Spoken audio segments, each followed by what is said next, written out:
열왕기상 21장을 보면요. 나봇의 포도원 이야기가 나옵니다. 나봇이 포도원을 소유하고 있었는데 이 포도원을 악한 아합 왕이 갖고 싶어 했습니다. 나봇은 하나님의 율법 안에서 이 가문 대대로 포도원을 물려받은 것이기 때문에 이 왕이라 할지라도 그 땅은 절대로 넘겨줄 수 없다고 정중히 거절합니다. 근데 이때 왕비였던 이세벨이 계략을 꾸며서 나봇을 억울하게 죽게 만들고 포도원 소유지를 백지화시켜서 결국 아합의 땅으로 만들어버립니다. 이 악한 일에 대해서 하나님께서 크게 진노하시죠. 그래서 나중에 아합과 이세벨에게 큰 심판이 내려집니다. 여기서 알 수 있는 것이 있습니다. 아무리 권력자라 할지라도 다른 사람의 경계선을 침범하는 것은 하나님 앞에서 분명히 죄이자 불법이라는 것입니다. 왕이 포도원을 갖고 싶다 해도 그건 이미 나봇이라는 사람의 땅이었고 하나님께서도 그 땅을 나봇 가문에게 주신 것이기 때문에 그 누구도 그 정해진 경계선을 침범할 수는 없는 것입니다. 근데 아합은 왕이라는 공권력을 이용해 타인의 경계선을 침범하고 타인의 것을 착취하는 불법을 저질렀습니다. 지도자가 자신의 권위로 다른 사람의 경계선을 침범하는 것은 정말로 악한 것입니다.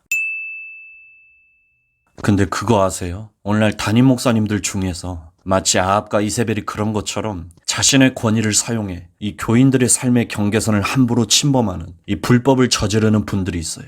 제 말을 오해하지 마세요. 모든 담임 목사님들이 그렇다는 것은 아닙니다. 담임 목사님들 중에 특히 사역 중심인 성향, 일 중심인 성향, 자기애가 강한 성향, 과정보다 결과를 중시하는 성향, 그러니까 이런 기질을 갖고 있는 담임 목사님들이 이 교인들의 삶의 경계선을 침범하는 일들을 굉장히 많이 저질러요. 그러니까 이런 종류의 담임 목사님들이 보통 부교육자들과 성도들에게 정말 말도 안 되는 선을 넘는 헌신을 요구할 때가 많습니다. 예를 들면 교인들도 가정을 돌봐야 하고 진로 준비도 해야 하고 돈도 벌어야 하고 건강도 챙겨야 하는데 이 모든 것들을 뒷전으로 하게 만들고 오로지 교회 생활에만 전념하게 만듭니다. 이 교회 활동도 이 교인들의 삶의 균형이 무너지지 않는 선에서 요구돼야 하는데 그게 아니라 거의 사이비 이단 교주가 요구하는 그런 수준의 헌신을 교인들에게 강요해요. 대부분의 교인들이 또 마음이 착하기 때문에 그래도 담임 목사님의 이런 요구에 순종합니다. 그래서 자신의 시간과 가정과 물질과 건강까지도 다 바쳐가면서 교회에 헌신합니다. 문제는 이렇게 되면 나중에 교인들의 삶이 무너지게 됩니다. 교인들도 자기 삶이 있잖아요. 가정도 돌봐야 하고 진로도 준비해야 하고 돈도 벌어야 하고 건강도 챙겨야 하는데 주구장창 교회에만 있게 되면 결국 교인들이 삶의 균형과 열매를 잃게 되는 것입니다. 교인들도 개인마다 하나님이 부르신 각자의 부르심의 자리가 있는데 그걸 담임 목사님이 다 무너뜨리는 거예요.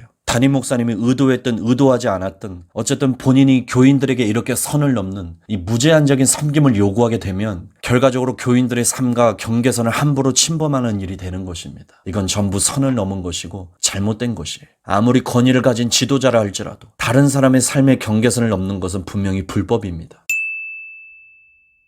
교인들의 삶의 경계선을 침범하는 그런 담임 목사님들이 계시다면 오늘부터 당장 멈춰주시길 부탁드립니다. 그렇게 선을 넘으라고 경계선을 함부로 침범하라고 주님이 여러분을 부르시고 권위를 주신 게 아니에요. 우리는 그냥 영혼들을 섬겨야 할 뿐입니다. 그리고 부교육자들이나 성도들 중에 이런 식으로 여러분의 경계선을 침범하는 담임 목사님이 있다면 여러분이 절대로 순종할 필요도 없고 죄책감을 가질 필요가 없으니 그냥 안심하십시오. 여러분이 그런 요구에 순종하지 않는다고 해서 여러분이 교만한 사람이 절대로 아니니까 그냥 주님 안에서 자유하시면 됩니다. 우리 모두 어떠한 위치에 있든지 하나님이 정하신 각자의 삶의 영역과 경계선을 절대로 침범하는 잘못된 사람이 되지 않기를 바랍니다.